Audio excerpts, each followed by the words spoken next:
welcome to everybody. Thank you, Mehta ji and PBS team for giving me an opportunity to speak today.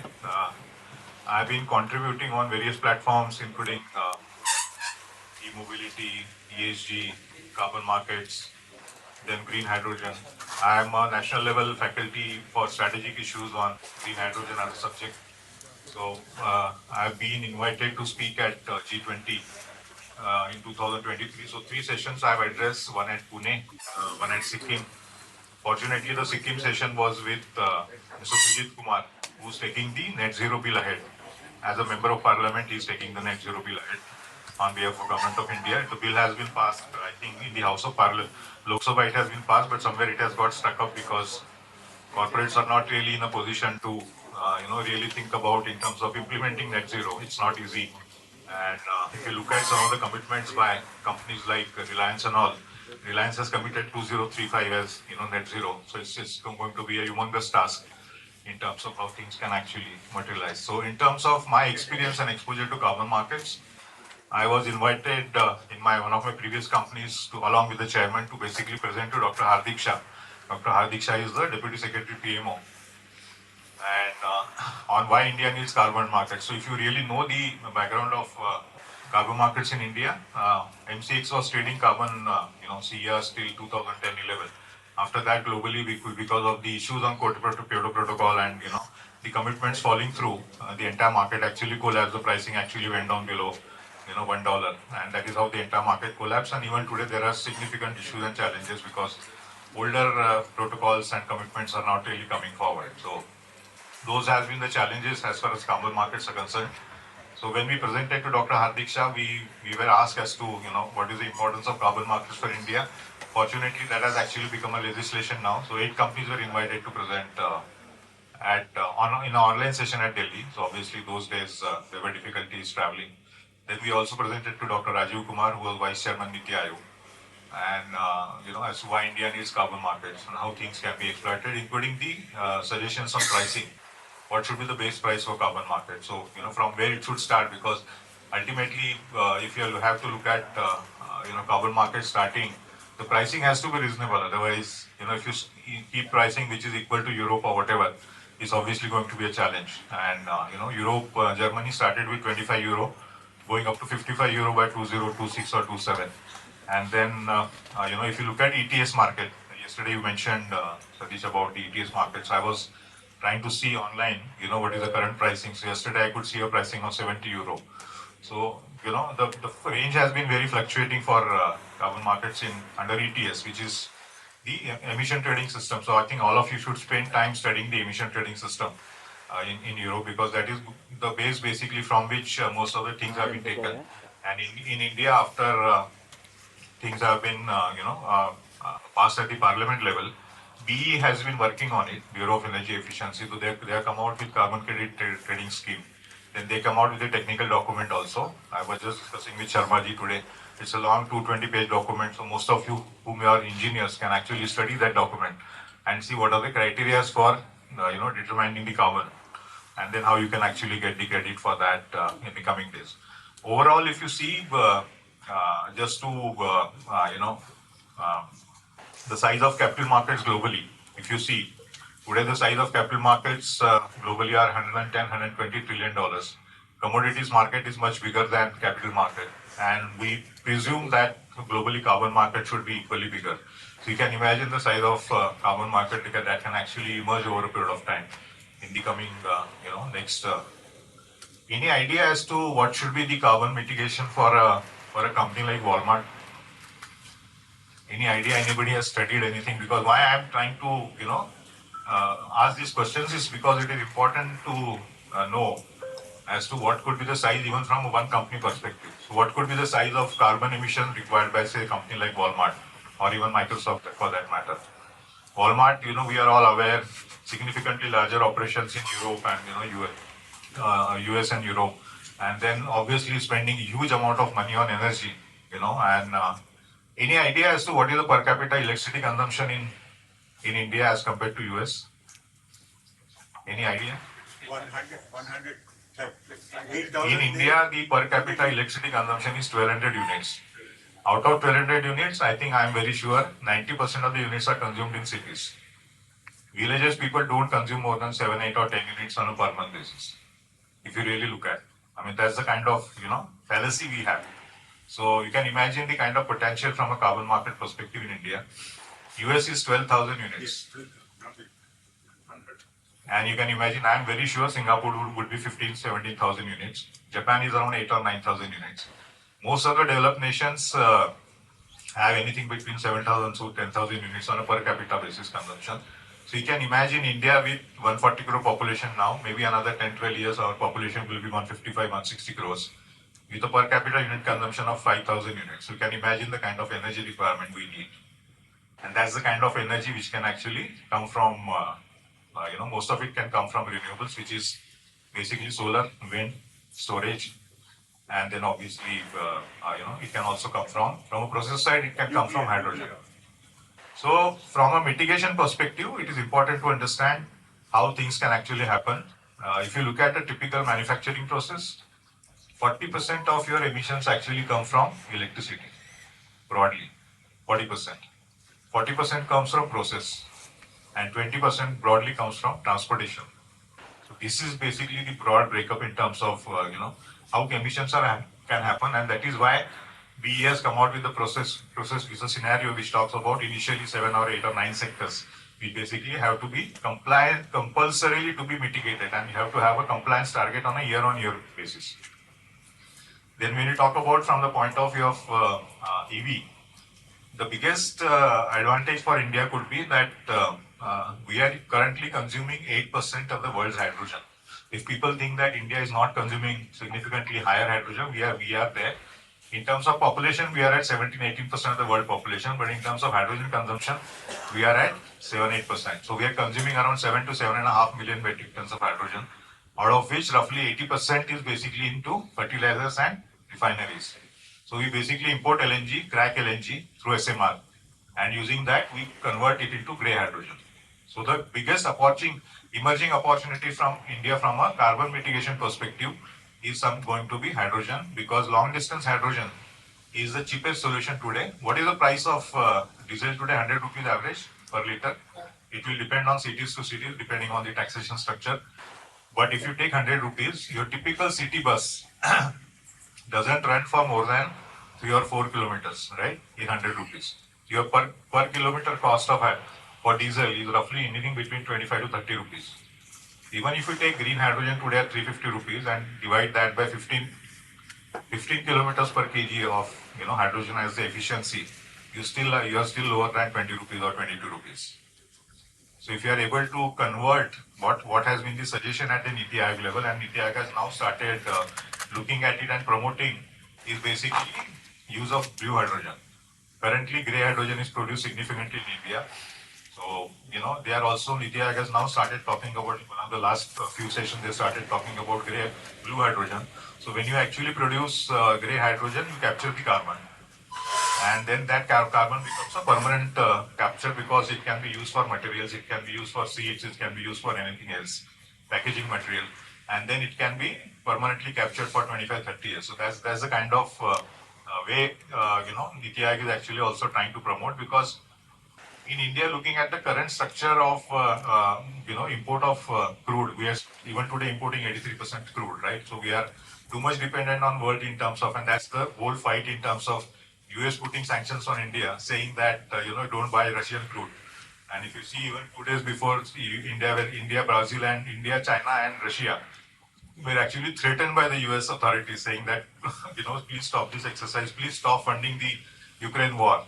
Who's funding the Ukraine war, we are all aware, but the crux of the matter is that it is important to understand who basically finances things globally, and that is how the impact has actually been happening. So hydrogen can, over a period of time, become the best solution. Any transportation done from a public perspective or public transportation perspective or goods transportation perspective, anything which is more than 400 to 450 or 500 kilometers on a daily basis, hydrogen can emerge as the best solution. So if you are aware, probably Reliance is actually doing trials on 10 buses and trucks on a daily basis. They have partnered with PESO to basically look at dispensing in Jamnagar, and every day they are doing trials on 10, vehicles.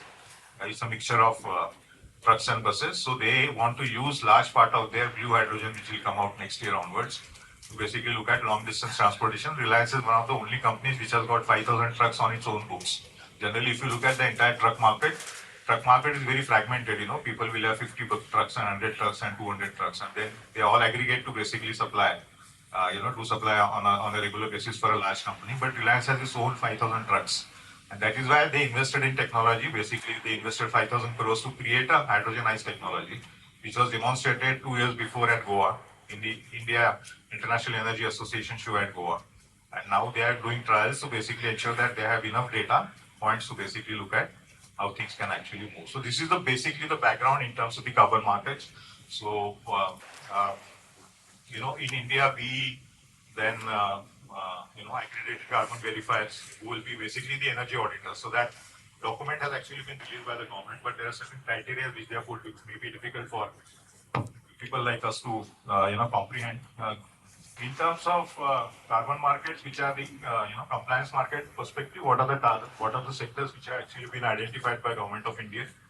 So the sectors which have been identified from a compliance compulsory perspective are basically aluminium, cement, pulp, paper, chlor-alkali, iron and steel. Textile, they're majorly focusing on spinning as a sector. Petrochemical refinery and fertilizers. So how many of you are really aware about CBAM, Carbon Border Adjustment Mechanism Europe? So what are the sectors which are covered under CBAM? Are you aware?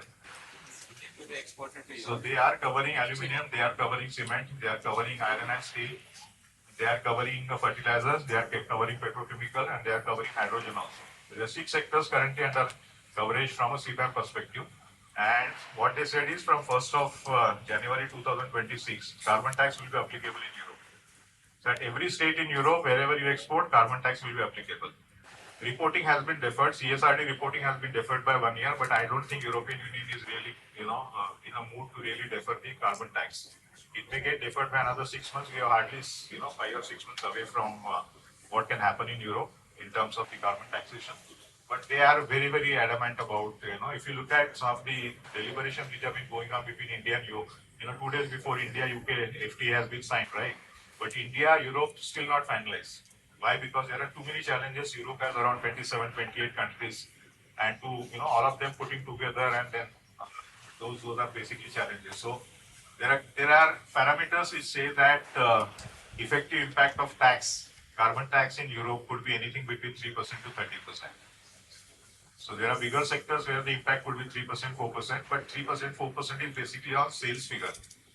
So if you are doing 100 rupees sales in Europe, if you are going to get directly impacted by 3 or 4%, I think that is going to be a big challenge for you. There are some sectors where the impact is going to be more than 10%. So you cannot have a sales transaction in Europe not earning any profits, right?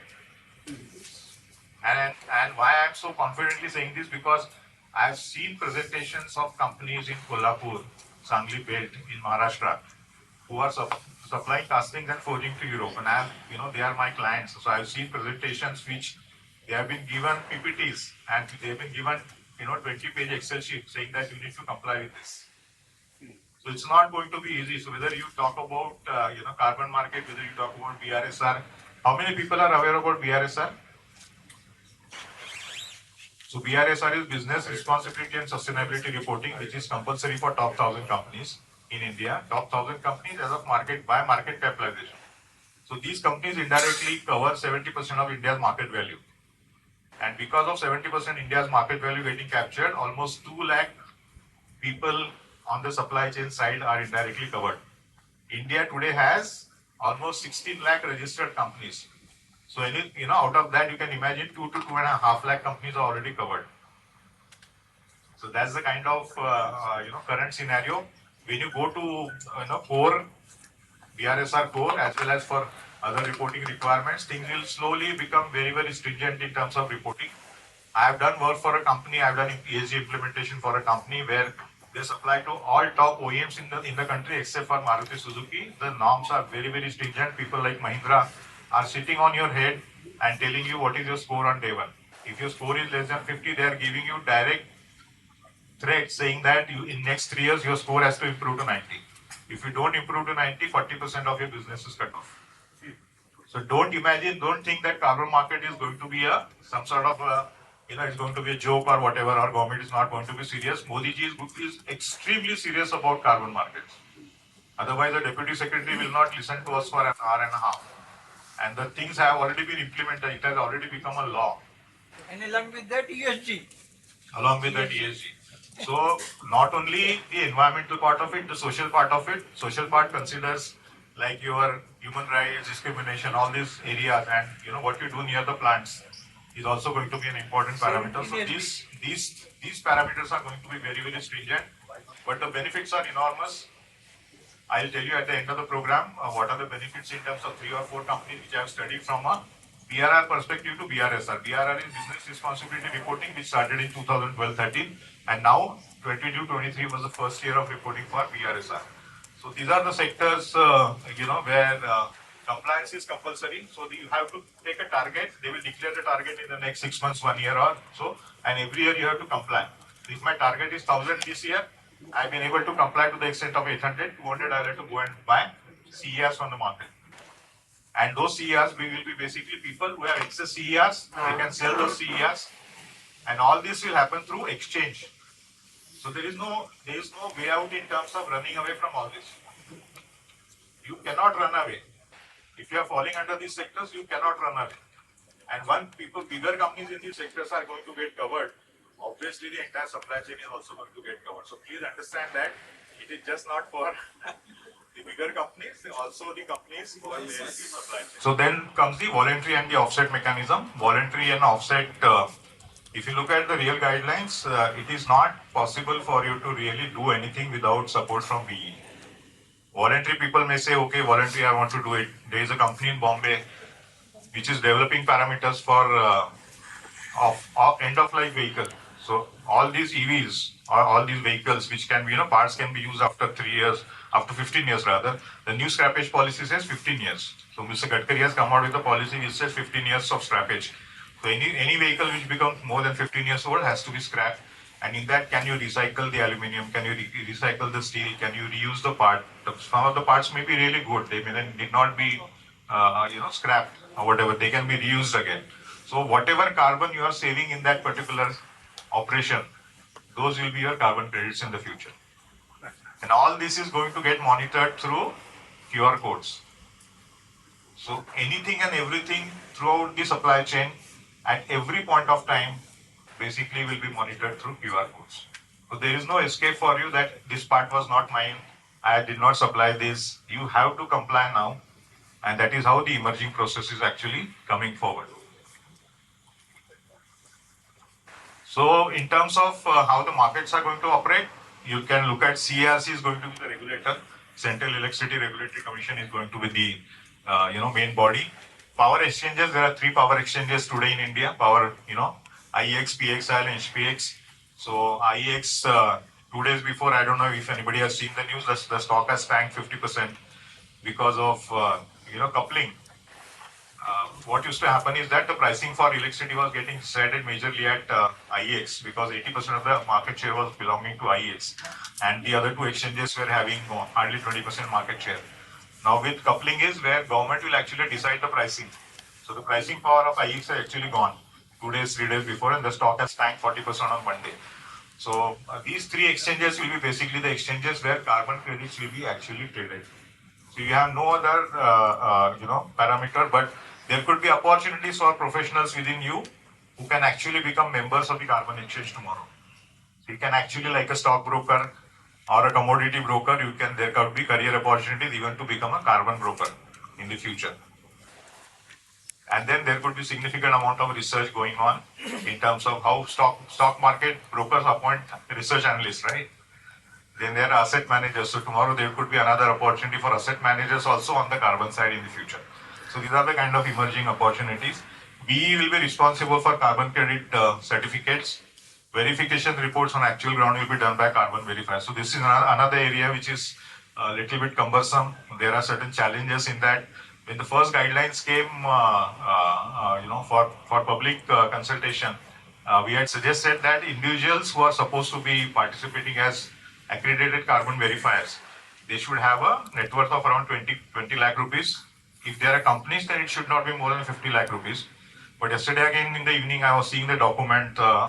They've suggested a criteria of 7.5 crores. So 7.5 crores. I don't know how many people can really have that net worth or balance sheet in place. So these kind of representations will have to be done by professionals like us, so that we are able to push for it and ensure that. Every actor will have that criteria. Sir, Everybody can government is government. They behave in a certain fashion.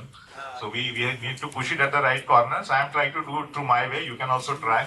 We can try through the association also. But the important criteria is that whatever happens in the future, and then they're talking about voluntary carbon market starting in April, May next year. Then compliance market starting in September, October next year. This is one of the recent articles which I've read. So what are the exact timelines that are going to be there will only come to the table probably by December or January, this year. Then there will be platforms will be linked to Indian Carbon Market Registry. So typical share registry, this will also be a registry. And there will be custodians also, like stock market, we have custodians. There will be custodians for carbon markets also. Real-time tracking and holding of certificates will be done. CCTS is the national framework which has been released, and they have released the initial strategy document. They have released the initial technical document also. It's a 220-page document. Please study that from BE website. And people like you who are engineers can actually study and bifurcate and see, decipher also, see how the carbon market calculations are actually going to be done. So obviously the basic aim is to really look at how best you can converge to come out with 1 ton of carbon emission reduction, which can help you get 1 CER. So the basic bottom line is 1 CER, 1 ton carbon emission reduction certificate will give you 1 carbon emission reduction certificate, so which can be traded. It will obviously be issued in demat form, like your shares, like your gold. Today is issued in demat, right? So in a similar way, it will also be issued in. And government is actually, I've heard that they are working on one single document, one single registry, whereby in NSDL your demat account will have shares, you will have bonds, you will have gold, and you will also have a carbon market certificate. So one particular demat account will probably have everything in place. So tomorrow you want to individually, like in my previous company, we did a conference in Delhi. So we wanted to mitigate that completely. So we purchased 2 RECs. So whatever was the exchange, whatever was the carbon emissions coming from 2 days, 3 days of electricity consumption, we actually then put it across to the world, saying that our conference was a carbon neutral conference. So that is how things can actually be done. Pricing will evolve over a period of time. I'll tell you my experience of pricing. When we actually presented to Deputy Secretary PMO, we suggested them a pricing of $7 to $10 per CER. Because unless we start on a lower scale, how market will come to India? I asked you a question about what are the mitigation required by Walmart. Walmart requires not less than 75 to 100 billion tons of carbon emission mitigation. Can you imagine this? Somebody like Microsoft requires 25 to 30 billion tons of carbon emission mitigation. This is the size of companies in US. You can imagine, what is the level of carbon mitigation. What is the total carbon emissions worldwide today? Any idea? Any idea on what are the total carbon emissions in the world today? Anyone? Environmental engineers? Is 37 gigatons. Out of which India contributes 6.5-7%. So we are at 2 crore 25 lakh gigatons of carbon emissions. And for that, if you divide that by 140 crore population, what is the per capita? And China is 30% of 37 gigatons, which is roughly 11-12 gigatons, divided by 140 crore. So what is the per capita carbon emission as far as China is concerned? What is ours?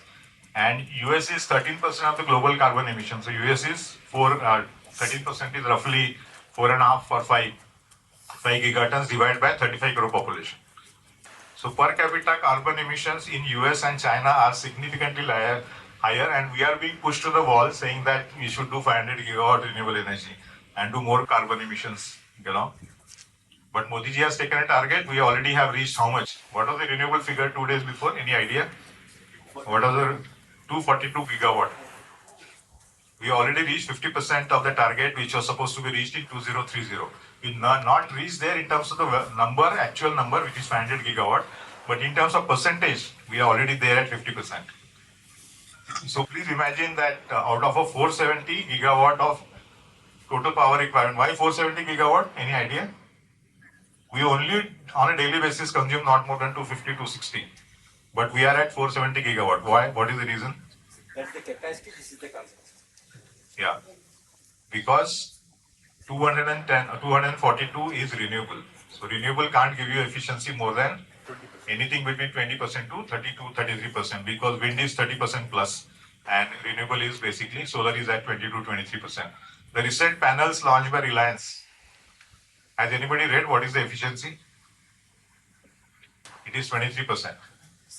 So, they are working on a very high-end technology, which will basically give currently 23%, and they have taken over a company called REC in Norway. So they are bringing that technology here to India, and they are very confident of 30% plus sort of efficiency as far as renewable solar panels are concerned. Secondly, I have a compliment of computer saying fast, Satindala saying fast. You are giving the figures, gigawatt, America, US, anyhow, thank you, it's nice. I keep saying what has gone wrong in the last 70 years needs to be corrected in the next 25 years. So we need to run 3 times more faster. Are we competent enough to run 3 times more faster? You become more faster than AI. AI gives in seconds answer. Microsecond. So, what is the target given by Modi ji at COP26? 1 billion ton carbon emission reduction, right? So I've just tried to map that. Just to give you an idea as to what could be the size of Indian carbon markets, right? I'm talking from the next 5 to 6 years point of view, only 2030, because it's very difficult to predict beyond that.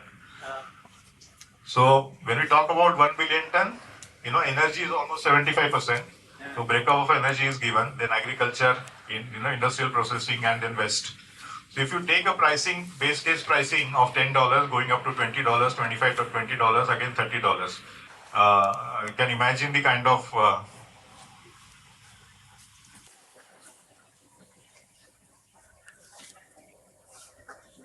so you can imagine the kind of carbon market we can have. So the size of carbon market, if you really go to the next slide, can be 2,12,500 crores. If you only consider 1 billion ton carbon emission mitigation over the next 5 to 6 years, the requirement is much higher, right? We are talking about 2.25 gigatons of carbon emissions coming from India, out of which we are only talking about 1 billion ton mitigation as per COP26 target given by Prime Minister Modi in Glasgow. And then we are moving from a price per dollar of $7 per ton to around 10 to 15 to 25. So, this is the kind of market that we can actually see emerging over a period of time. So, it is going to be a humongous opportunity for all of us, and we should actually try and, encash on that. So, how Biochar sector can be benefited from the emerging carbon, iron and steel as part of the compliance market. So anything, as we are aware, coke can be replaced with biochar. So again, this particular area can become very big. It is also the biggest need under CBAM, Carbon Border Adjustment Mechanism, Europe. Biochar being the direct input for steel making, it should be considered directly under carbon credit. This is my, very, very sincere view. And this is where maybe PBS can do some work in terms of presentation to, Niti Aayog or BE in the future.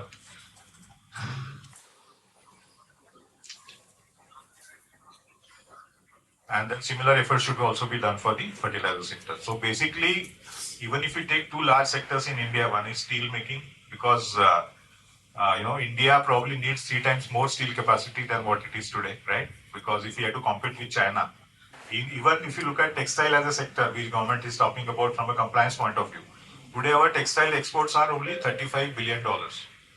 Government is targeting $100 billion textile exports in the next 7 to 8 years.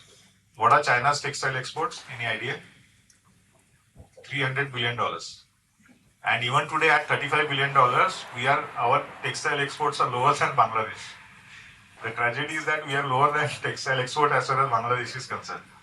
And we are seeing the entire turmoil that is happening in Bangladesh and Now, obviously, they would be impacted, but this is the biggest opportunity for India. So I've been actually been after a lot of textile sector associations that why don't you really seriously look at implementing ESG even at the smallest level as far as your supply chain is concerned.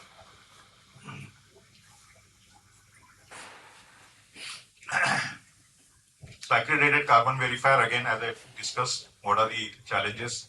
Apply with all the technical details. I have given the link to the document so people can download that link also and then study the ACV document. Then as far as offset are again concerned, they're talking about energy, industries, waste handling, agriculture, forestry, transport, all these areas they're talking about. So this will include even end of life vehicle, which I mentioned earlier. And as I said, scrappage policy is already in place for 15-year end of life vehicle. And then starting date, they're talking about April 2026 and October 2026.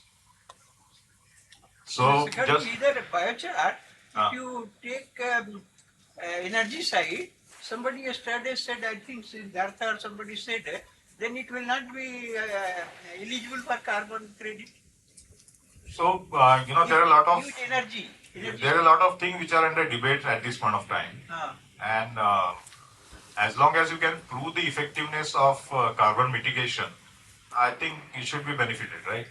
The purpose is not that, who does it. Purpose is that the sector should get benefited. That's the purpose, right? Yes. Ultimately, aim is that what? Somebody who's doing real work in biochar. Because I have spoken to people in, yesterday we were discussing about some of the companies' names, which I don't want to mention.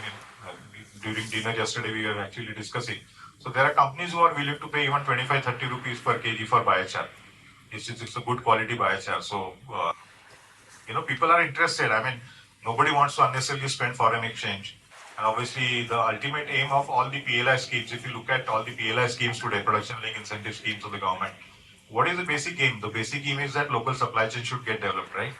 That is the basic aim. And in my previous company, I was part of the team. We actually did, the entire alternate cell chemistry PLI scheme was completely, presented to Niti Aayog Bus. And we, along with Rocky Mountain Institute, worked to basically finalize the entire policy. 19,000 crores have been given. If you look at even green hydrogen, 19,000 crore worth of incentives have been given. And there are already 400 crores invested basically to look at pilot projects. Government is supporting in a big way. So even those who are very serious about R&D, they should seriously consider, 10 days before government has come out with a policy on R&D, where they're going to give 1 lakh crore worth of incentives for a proper, design R&D plan. So please be serious. If you are very serious about R&D, any of your, who are corporate consultants, your clients, you should support your clients in terms of going there and getting the right chunk of the R&D. Because what we are missing, any idea as to what is the R&D percentage as a percentage of GDP in India? 0.64%. 0.64%. 0.6 to 0.7%. What is Israel? I had the fortune, I was invited by Kerala government in March to moderate and speak at a session on global energy security. The person sitting next to me was Frank Melloli. Frank used to be an Israel diplomat to, France. So during the discussion, he mentioned Israel with only $550 billion GDP, which is 1/8 of India's GDP, is spending 6.5% of GDP on R&D. We are not even able to spend 0.6 or 0.7%. The biggest tragedy for India is that we talk so much about research and products and everything. The success of ISRO and DRDO is not even replicated 5% on the ground as far as private sector is concerned. ISRO has gone to Mangalyaan, right? DRDO has come out with BrahMos. You've seen the performance of BrahMos in Operation Sindoor, right? I mean, real-time satellite managed imagery and connectivity to bombard something is that is something to be really appreciated. So you can imagine we are not spending enough money in the private sector to really have the courage, except for few companies. I mean, why should, you can imagine, I don't want to unnecessarily praise Reliance as a group, but the thing is that they have spent 25,000 crores making losses to come out with the cheapest telephone mobility in the country. They have today 50 crore subscribers. And it's not easy for somebody to spend 25,000 crores as losses in the books and then come out with a plan which can sustain and you still become profitable. Today they are spending 8,000 crores to create a hydrogen ice engine. For what? Because they want to consume 6, 7, 8, 10 million metric tons of blue hydrogen in the future for their own mobility. You require courage, and that courage, I must say, is significantly missing at the corporate level in India. It is the biggest need today that except for few companies in India, nobody is really willing to spend money on the R&D side. Very few people are spending money, and that courage is significantly lagging. बाहर से कुछ आ रहा है क्या उसको copy कर लेते हैं. Even today, that is a mindset. And if wheel is invented, then we need not invent the wheel. No, we today don't have even one large software product, right? So this is basically, and I just thought I'll also mention briefly about the green credit program because government has come out with green credit guidelines. So yesterday we talked about, Mehtaji, we are doing some work on the plantation side. So nature-based plantation can actually fall under green credit. And then they are given guidelines, including what has actually been happening is that there is an institute called ICFRE in Dehradun, which is actually monitoring all this. And ICFRE has only come out with guidelines as far as tree plantations are concerned. Rest of the areas, they are still working on the guidelines. There's a retired scientist from ICFRE, Dr. Ajay, Thakur. I've been chatting with him and he confirmed to me 2 days before that tree plantation guidelines are in place and rest of the guidelines are still being worked out. So all these areas like water conservation, sustainable agriculture, all this needs to be really looked at, and including air pollution reduction. So anybody who's actually using a EV is technically a way of reducing the carbon emission, right? So he should actually get a green credit. But how will I get a green credit if I have to get 100 credits in the year? Is something which is not known to people like you and me, right? If once that happens, then probably people will go for more EVs in the future. So methodology of calculating green credit is that the proposal should be target a minimum density of 1100 trees per hectare. This is basically, then it should go to the forest department, accredited verifiers to issue the report. And, based on the tree canopy, then the green credit certificate is to be calculated. So 1 unit of green credit per tree planted where canopy density is more than 1100 trees per hectare should ideally get, one green credit. So this is basically the broad parameters as of now. All the other sectors, the parameters are being worked out. Anybody, if you know anybody at ICFRE, please contact them. Please try and get information, share it with everybody, share it with Mehtaji so that it can be passed on to other people also. So how the calculation will be done, certificate will be issued by ICFRE. It will be in digital format. So one is carbon credit, second is green credit. Carbon credit will be done by BE, green credit will be basically done by ICFRE. So application, it will be in digital form, and then pricing will be as per market. So that we discuss anything between $7, $10 to around $25. In Europe, the highest price has been €140. So that's the kind of possibility of money that can actually spend. And if you really look at in terms of bigger corporates really pumping in money to look at carbon credits in the future, I think the opportunity is too large. So I think these are all areas which one can look at in terms of carbon credit. I hope I have not taken too much time. I will be within the given time. Thank you so much. Any questions?